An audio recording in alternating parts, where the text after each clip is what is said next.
এখানে হচ্ছে আমরা কনস্ট্যান্ট অপটিমাইজেশন প্রবলেম দেখলাম। এই কনস্ট্যান্ট অপটিমাইজেশন প্রবলেমকে সলভ করার জন্য ল্যাগ্রেঞ্জ মাল্টিপ্লায়ার ইউজ করা হয়, এবং ল্যাগ্রেঞ্জ মাল্টিপ্লায়ারটা হচ্ছে ফাংশনকে ম্যাক্সিমাম অথবা মিনিমাম করার জন্য একটা কনস্ট্রেইন অথবা মোর কনস্ট্রেন্টের উপর ভিত্তি করে হচ্ছে কাজ করে থাকে।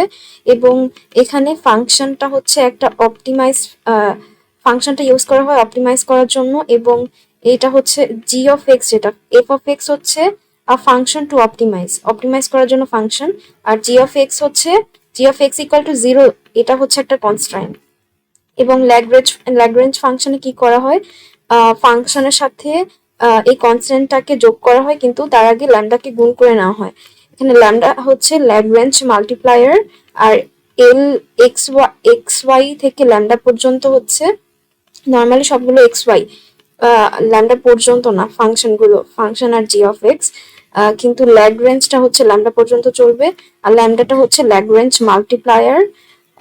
আমরা ল্যামডা ইউজ করি, এই ল্যাগ্রেঞ্জ মাল্টিপ্লায়ার কেন ইউজ করি, একটা কনস্ট্রেন্ট প্রবলেমকে আনকনস্ট্রেন্ট প্রবলেম করার জন্য, কারণ জি অফ এক্স ইকুয়াল 0 কনস্ট্রেন্ট ছিল, এটাকে আনকনস্ট্রেন্টে কনভার্ট করার জন্য এই ল্যাগ্রেঞ্জ মাল্টিপ্লায়ারটা গুণ করা হয়েছে।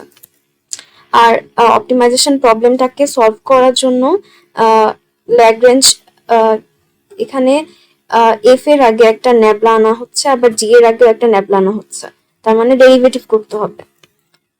এফ অফ এক্স এবং জি অফ এক্স এগুলোর আগে যদি ন্যাবলা আনা হয় তাহলে ইকুয়াল টু 0 লেখা যায়, এবং কনস্ট্যান্ট অনুযায়ী আমরা জানি যে জি অফ এক্স ওয়াই এগুলো হচ্ছে ইকুয়াল টু 0। আর এখানে আমাদের কি করতে হবে, এক্স এর সাপেক্ষে ল্যাগ্রেঞ্জকে একবার পার্শিয়ালি ডেরিভেটিভ করতে হবে, আর একবার ওয়াই এর সাপেক্ষে করব, আর আরেকবার হচ্ছে এই ল্যাগ্রেঞ্জ মাল্টিপ্লায়ার ল্যামডার সাপেক্ষে করব। সবগুলো সাপেক্ষে করে ইকুয়াল 0 ধরে কাজ করতে হবে। তো এখানে একটা এক্সাম্পল আছে যেখানে এফ অফ এক্স আর জি অফ এক্স এর ভ্যালু দেওয়া আছে। তো g of x equal to 0 আমরা জানি, সো এটা ইকুয়াল টু 0 ধরে নিলাম। আর ল্যাগ্রেঞ্জে আমরা এখন এটা বসাবো কিভাবে, এইটার সাথে এটা যোগ হবে, জাস্ট এটার আগে একটা ল্যামডা গুণ হবে। সো এটার সাথে এটা যোগ হলো, এটার আগে জাস্ট একটা ল্যামডা গুণ হলো। এরপর হচ্ছে আমাদের এইটাকেই হচ্ছে পার্শিয়ালি ডেরিভেটিভ করতে হবে এক্স এর সাপেক্ষে, এক্স এর সাপেক্ষে ডেরিভেটিভ করতে হবে, ওয়াই এর সাপেক্ষে করতে হবে, আর ল্যামডার সাপেক্ষে করতে হবে।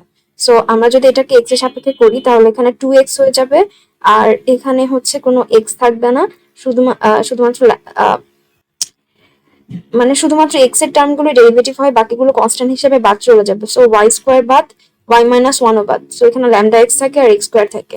সো এখানে 2x হয়ে যাবে, আর এখানে শুধু ল্যামডা থাকবে, সো 2x প্লাস ল্যামডা। আবার এখানে হচ্ছে ওয়াই সাপেক্ষে করলে ওয়াই গুলো থাকবে আর বাকি সব চলে যাবে। সো এখানে ওয়াই স্কোয়ার আর ল্যামডা ওয়াই আছে, সো 2y আর হচ্ছে শুধু ল্যামডা থাকবে। আর এখানে যদি আমরা ল্যামডা সাপেক্ষে করি তাহলে ল্যামডা শুধুমাত্র এখানে আছে, তাহলে এগুলো কনস্ট্যান্ট হিসেবে বাদ যাবে। আর এই পুরো জিনিসটা যেহেতু কনস্ট্যান্ট, সো ল্যামডাটা যেহেতু ডেরিভেটিভ হয়ে চলে যাবে, শুধু এই কনস্ট্যান্টটুকুই থাকবে, x plus y minus one equal 0। So আমরা হচ্ছে এই তিনটা ইকুয়েশন পেলাম। এবার এই তিনটা ইকুয়েশনকে যদি আমরা সলভ করি, একটা এখানে ল্যামডা ইকুয়াল টু 2x পেলাম, আবার এখানে ল্যামডা ইকুয়াল টু -2y পেলাম, -2x আর -2y তাহলে সমান হবে। সো এখান থেকে -2x আর -2y সমান বলা যায়, সো ওখান থেকে বলতে পারি যে x আর y হচ্ছে সমান হবে। আর এখানে হচ্ছে x আর y যেহেতু সমান, সো আমি x y এর পরিবর্তে x কে লিখতে পারি, তাহলে 2x মাইনাস 1 আসে। সো এটা ক্যালকুলেট করলে দেখা যাবে x ইকুয়াল টু হাফ আসবে, x ইকুয়াল টু হাফ মানে y ইকুয়াল টু হাফ আসবে, যেহেতু x আর y সমান। সো এখানে আমি x আর y এর দুটা ভ্যালু পেলাম। So function maximum value of function f of x এখানে ইজ হাফ হবে, এক্স এর ভ্যালু যখন হাফ, ওয়াই এর ভ্যালু যখন হাফ, তখন এফ অফ এক্স এর ভ্যালু হাফ হবে। এটা কিভাবে পেলাম, আমাদের হাফের স্কোয়ার প্লাস হাফের স্কোয়ার যদি করি, মানে এক্স আর ওয়াই এর ভ্যালুটা তারপর ফাংশনে বসিয়ে দিব, যে ভ্যালুগুলো বের করলাম বসালে দেখতে পাচ্ছি যে এখানে ক্যালকুলেট করলে আলটিমেটলি হাফই আসে। কিসের জন্য, এক্স এর ভ্যালু হাফ এবং ওয়াই এর ভ্যালু হাফের জন্য। তার মানে আলটিমেটলি আমাদের এখানে টাস্ক ছিল, আমাদের just function f of x আর জি অফ এক্স দেওয়া ছিল, সেখান থেকে আমরা ল্যাগ্রেঞ্জের ইকুয়েশন লিখবো, এবং পার্শিয়াল ডেরিভেটিভের ইকুয়েশন লেখার পরে আমরা ওখান থেকে এক্স আর ওয়াই এর ভ্যালু পেয়ে যাবো। তার মানে এফ অফ এক্স আর জে অফ এক্স দেওয়া থাকলে আমরা ওখান থেকে এক্স আর ওয়াই বের করে ফেলতে পারবো, সেখান থেকে এক্স আর ওয়াই এর ভ্যালু যদি এফ অফ এক্স এ বসে দিই তাহলে এফ অফ এক্স এর একটা ভ্যালু পেয়ে যাবো, যেটা হচ্ছে ফাংশনের ম্যাক্সিমাম ভ্যালু। এখানে একটা কেকেটি কন্ডিশন আছে। এখানে কেকেটি কন্ডিশন মেইনলি ইউজ করা হয় ল্যাগ্রেঞ্জ মাল্টিপ্লায়ারের মেথডটাকে জেনারেলাইজ করার জন্য, যেন সেটা অপটিমাইজেশন প্রবলেমকে হ্যান্ডেল করতে পারে ইনইকুয়ালিটি কনস্ট্রেন্টের মাধ্যমে। আর তারা হচ্ছে একটা কন্ডিশন প্রোভাইড করে, যেটা হচ্ছে কেকেটি কন্ডিশন, যেটা দিয়ে হচ্ছে আমাদের অপটিমালি একটা অপটিমাল সলিউশন পেয়ে থাকি কনস্ট্রেন্ট অপটিমাইজেশন প্রবলেমের জন্য। তার মানে আমরা কি করে থাকি, অপটিমাইজেশন প্রবলেমে ইনইকুয়ালিটি কনস্ট্যান্টের মাধ্যমে হ্যান্ডেল করি এই ল্যাগ্রেঞ্জ মাল্টিপ্লায়ারের একটা জেনারেলাইজেশন মেথড ইউজ করে, এবং সেখান থেকে হচ্ছে একটা এই কেকেটি কন্ডিশন একটা অপটিমাল প্রবলেমের সলিউশন দেয়, যেখানে আমরা কনস্ট্রেন্ট অপটিমাইজেশন প্রবলেমে নিয়ে আসতে পারি জিনিসটাকে। Generalization of the method of Lagrange multiplier to handle optimization problem with inequality constraint. To handle optimization problem with inequality constraint, they provide necessary condition for solution to be optimal in constraint optimization problem. যেন constraint optimisation প্রবলেমের জন্য এটা optimal হয়। Inequality প্রবলেমকে handle করার মাধ্যমে তারা হচ্ছে এমন একটা কন্ডিশন দিয়ে থাকে যেটা কনস্ট্রেন্ট অপটিমাইজেশন প্রবলেমের জন্য একটা অপটিমাল সলিউশন দিয়ে থাকে। এবং সেই কেকেটি কন্ডিশনটা হচ্ছে, তো এখানে একটা কেকেটি কন্ডিশনে একটা অপটিমাইজেশন প্রবলেম দেওয়া আছে, যেখানে আমাদের এফ অফ এক্সটা একটু আগে ম্যাক্সিমাইজিং দেখছিলাম, ম্যাক্সিমাইজ এফ অফ এক্স, এখন দেখছি যে minimize f of x subject to দুটা, একটা ইনইকুয়ালিটি কনস্ট্যান্টের উপর আর একটা ইকুয়ালিটি কনস্ট্যান্ট। ইনইকুয়ালিটি কনস্ট্যান্টটা জি অফ এক্স হচ্ছে 0 থেকে ছোট হতে হবে, আর ইকুয়ালিটি কনস্ট্যান্টের ক্ষেত্রে এইচ অফ এক্সটা হচ্ছে 0 সমান। একটা হচ্ছে জি অফ এক্স 0 থেকে ছোট বা সমান হতে হবে, আর একটা হচ্ছে এইচ অফ এক্স হচ্ছে 0 সমান। যেখানে জি অফ এক্স এর ক্ষেত্রে আই ইউজ করা হয়, কাউন্টার 1 থেকে এন পর্যন্ত চলবে, আর এইচ অফ এক্স এর ক্ষেত্রে কাউন্টার জে হচ্ছে 1 থেকে পি পর্যন্ত চলবে। একটা এম পর্যন্ত চলবে আর একটা হচ্ছে পি পর্যন্ত চলবে। এটা হচ্ছে ইনইকুয়ালিটি কনস্ট্যান্ট, যেহেতু এখানে ছোটটাও আছে, আর এটা ইকুয়ালিটি কনস্ট্যান্ট, যেখানে এখানে শুধুমাত্র ইকুয়ালিটি চেক করা হচ্ছে।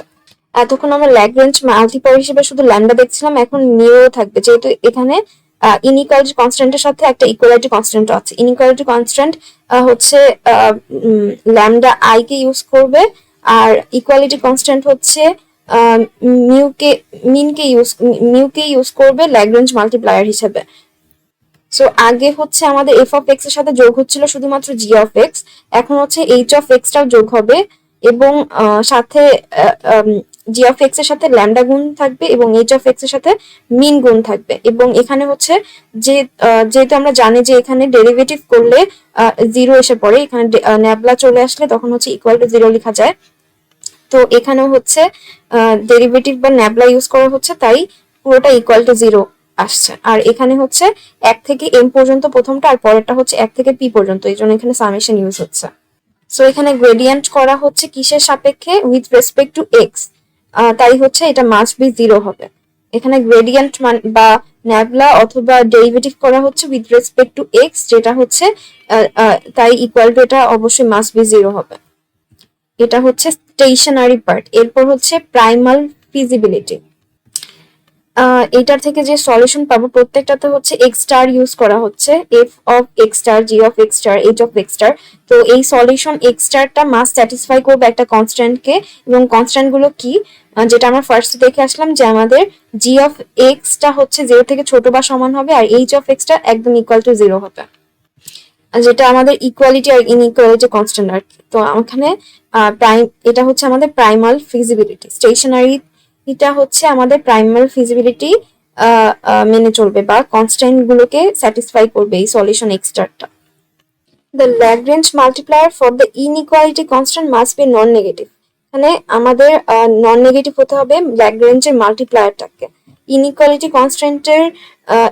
কনস্ট্যান্টের ল্যাগ্রেঞ্জ মাল্টিপ্লায়ার মানে হচ্ছে এটা জি অফ এক্স এর জন্য আমরা ল্যাগ্রেঞ্জ মাল্টিপ্লায়ার ইউজ করছিলাম ল্যামডাটা, আর এটা আমাদের অবশ্যই নন নেগেটিভ হতে হবে, তাই এটা হচ্ছে 0 থেকে বড় অথবা সমান হবে। জি অফ এক্স ছিল 0 থেকে ছোট অথবা সমান, আর এটা উল্টাটা হবে 0 থেকে বড় অথবা সমান সবগুলো আই এর জন্য। এটা হচ্ছে আমাদের ডুয়াল ফিজিবিলিটি। কমপ্লিমেন্টারি স্ল্যাকনেসে বলা আছে যে আমাদের মাল্টিপ্লায়ারের সাথে ইনইকুয়ালিটি কনস্ট্যান্ট যেটা জি অফ এক্স, মানে জি অফ এক্স এর মাল্টিপ্লায়ার তো ল্যামডাই, এই দুটার গুণফল অবশ্যই 0 হবে আর কি। ইনইকুয়ালিটি কনস্ট্যান্ট এবং ল্যাগ্রেঞ্জ মাল্টিপ্লায়ার এর গুণফলটা সবসময় ইকুয়াল টু 0 হবে। প্রোডাক্ট অফ ইনইকুয়ালিটি কনস্ট্যান্ট আর হচ্ছে কোরেসপন্ডেন্ট ল্যাগ্রেঞ্জ মাল্টিপ্লায়ার মাস্ট বি 0।